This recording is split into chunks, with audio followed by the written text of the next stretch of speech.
Morning guys! Welcome back to our channel! Good morning guys! Andito na tayo sa school ni Georgie, no? Walang traffic, so tinry ko lang yung bagong phone holder ko kasi naro-rotate siya eh. Ayan, so kumusta kayo? Ayan, so update sa ano guys, no? Kay Mr. Kasi nung araw na hindi siya pumasok, kinabukasan, kinausap ako ng head manager sa aming department. Kinamusta si Mr. Kasi parehas lang kami ng department eh. So, yun lang kagandahan dahil napaka-helpful nila sa amin, no? Very considerate sa mga taong nangangailangan. So, anyway guys. So, sinabi ko yun sa sa big boss namin, yung health condition ni Mr. So, Sunday, tumawag yung yung manager niya, line manager niya.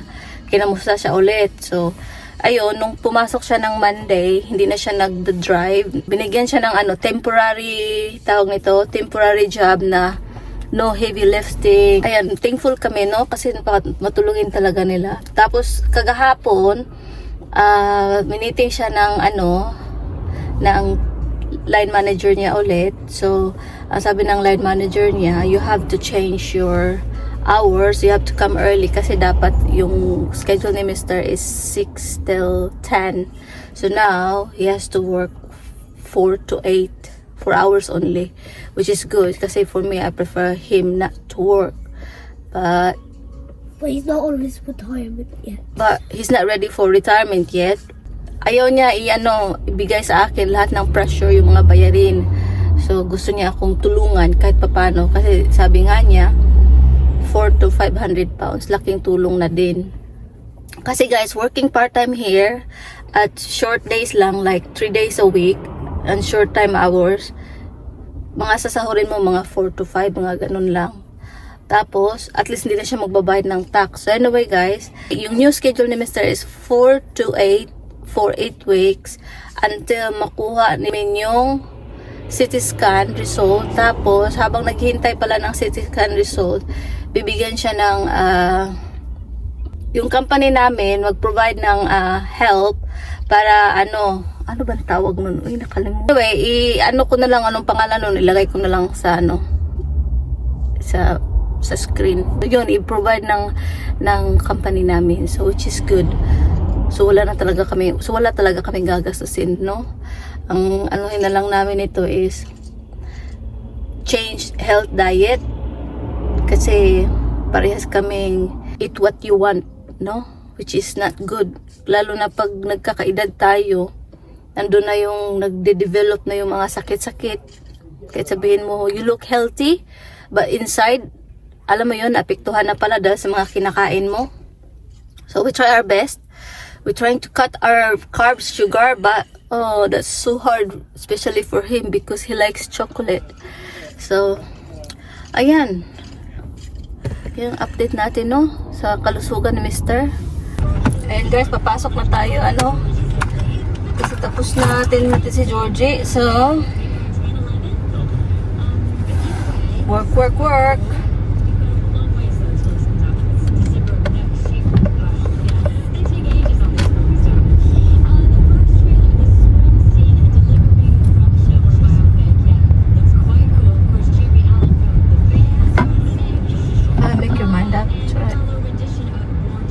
Tatawid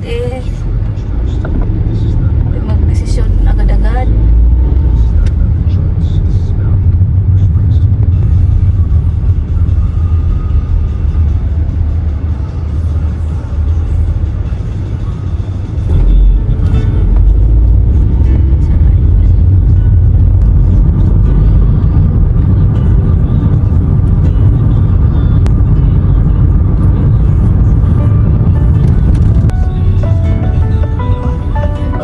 Traffic on the other side.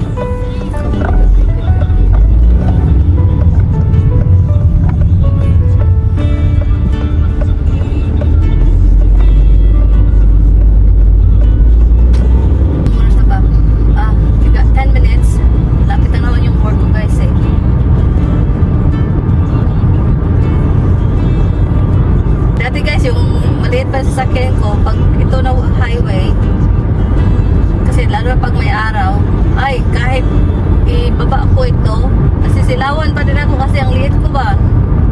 At least ngayon, hindi na.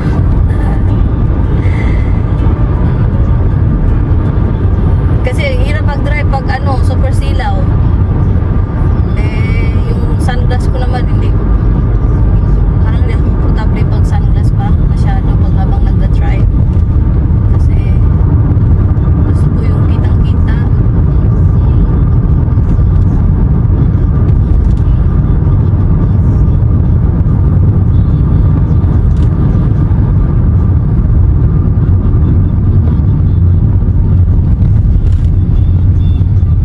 So, yun lang yung yun yung test ko guys. Dito ako nag-work. I can have Gucci on. I can have Louis Vuitton. But even if nothing on, but I'll need you look. I made you look. This,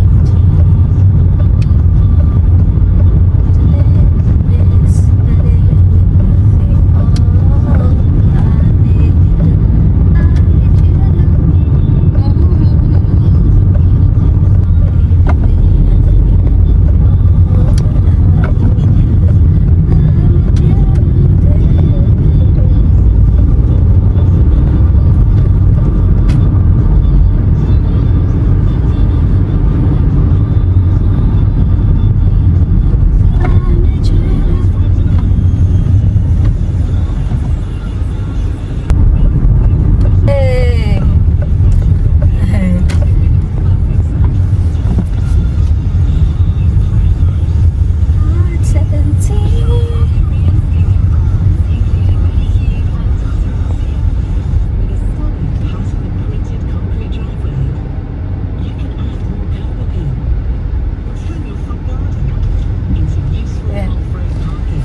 dito na tayo guys. Ay, park muna bago gagalaw yung ating sakyan.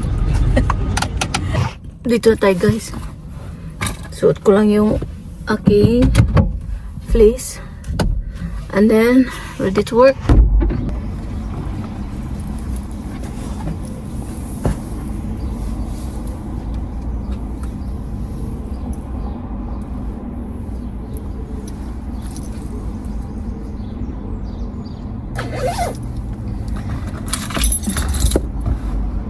So, lagay natin yan dyan.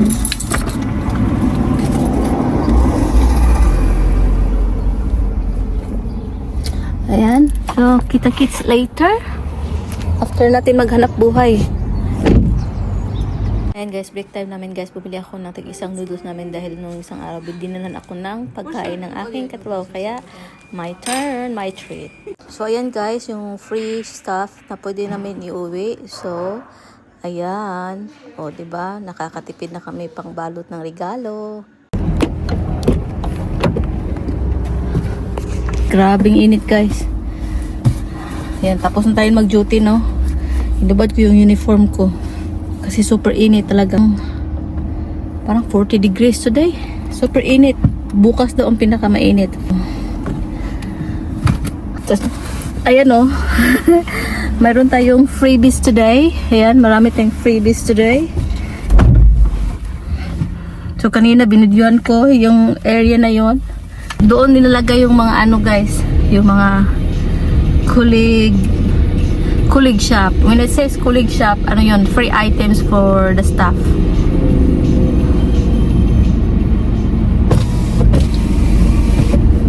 Ay, init kaayo. 38 degrees. My goodness. So, ayan guys, no? Habang naghintay ako kay Georgie, nag-message si Mr. na papasok na sa trabaho niya.